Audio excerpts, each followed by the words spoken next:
Sean Diddy Combs' legal team has filed a notice of intent to appeal for his release after being denied bail twice. The 54-year-old music mogul was arrested on September 16th at a Manhattan hotel, facing charges of racketeering and prostitution-related crimes. He's accused of orchestrating and allegedly and his victims. Currently held at Brooklyn's Metropolitan Detention Center, Combs is focusing on his defense while building a top-tier legal team. Stay tuned for updates on this high-profile case as it unfolds. It's official, Sean P. Diddy Combs is going to be staying in jail. At his appeal hearing today, his bail was once again denied.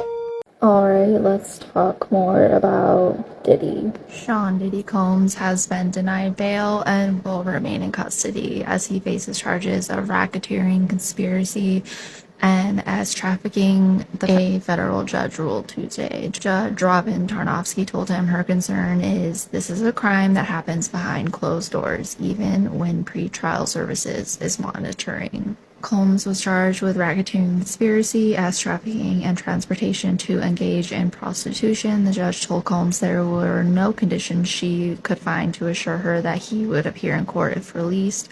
Combs's defense attorneys proposed to put him on home detention with a $50 million bond secured by his Miami residence, according to a bail motion earlier today. Combs did not react when the judge made her ruling. He took a sip of water from a bottle at the table before he was let out of the courtroom. Combs' lawyer said his team is going to appeal the decision to hold the hip-hop artist and music mogul without bail. His lawyer said, quote, he's going to clear his name and we're going to stand by his side as he does. We believe in him wholeheartedly. And he reiterated that he believes Combs didn't do these things, and that's why Combs pleaded not guilty to all the charges earlier today. And the lawyer also said the bail appeal will take place in the same courtroom tomorrow on Wednesday in front of a different judge. I honestly can't see any judge that would be willing to release him. Well, according to the judge, Diddy's bail has been denied. A judge denied bail on Tuesday of Sean Combs after the music mogul pleaded not guilty to 3 federal charges connected to alleged ex abuse. Now, just to be clear, Diddy's team offered up $50 million to set bail. He was offering his Miami home and his mama Joyce's home too. On top of that, he decided to give all of his children's passports up. He was also selling his airplane as well. While all of this is going on, Kevin Liles is stepping down as 300's entertainment CEO. He said, at the end of this month, I'm stepping down and stepping aside, departing from WMG. Although, to ensure the excess transition, I'll continue to consult with the team through the end of the year. 50 Cent is chilling with Drew Barrymore. He ain't got to worry about the 1,000 bottles of lube. And also, I think this may be one of the reasons. Last night when Diddy was picked up, he allegedly had pink powder on him. Y'all know what pink powder is. That he wasn't prepared for them to come get him. Not gonna lie, I was a little nervous when he was offering that $50 million. You know, everything that he was listing sound reasonable, but it didn't work. I was a little nervous about him getting bail because he did offer $50 million. He offered to wear a monitor. He offered to give up all his children's passport. He was doing everything he could possibly not to go to jail. Baby, it's going to be funny in that bitch.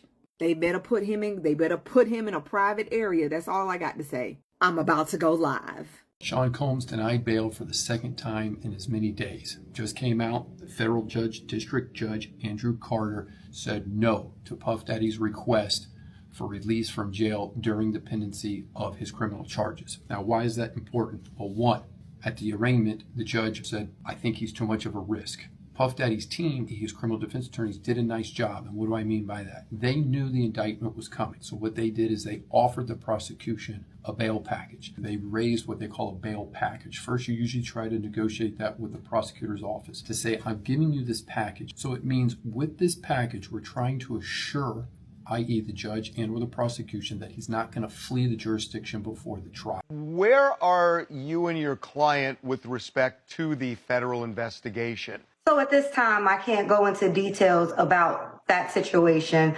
There will be a time where we can talk about that very shortly. I do not want to impede the federal government or anything that they're doing, or to halt or prevent anything that they're doing by preliminarily saying anything or doing anything. Can I just pick up on something you said? Very You said shortly. very shortly. Yes, I was I just hired a local counsel in California. We will be filing that lawsuit within the week.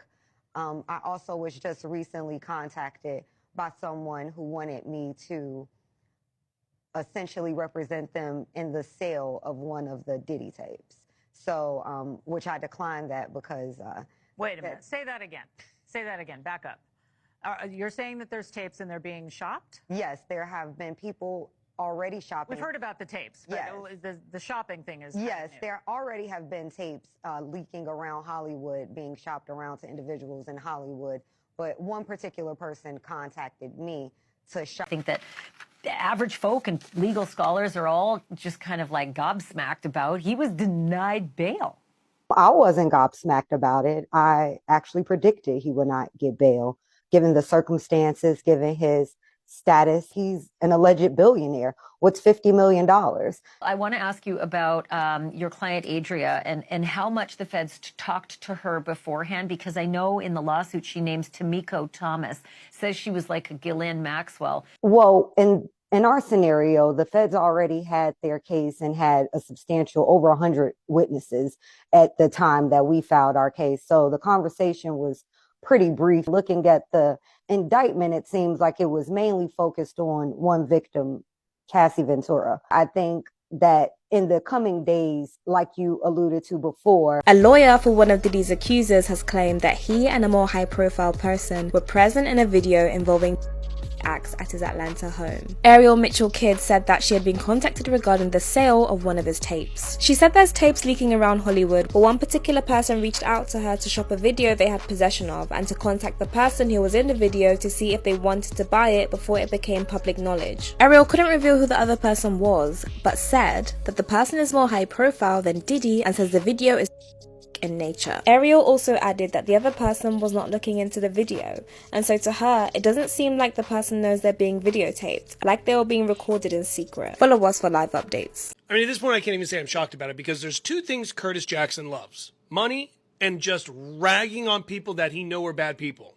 Because what do you mean he's going to executive produce a documentary on Diddy now with Netflix? Look, 50 Cent's had beef with a lot of people over the years, and it's been hysterical all the way through, because usually he ends up being right about most of it. And I thought this was crazy, but the fact that it's coming from Variety's usually really... Someone said 50 Cent has been making a Diddy documentary for the last 10 years and just sold it to Netflix. 10 years is crazy. How badly do you have to be preying on another person's downfall? How badly must you be preying on the op's downfall that you plotted their downfall 10 years in advance and have been working on a documentary on their downfall?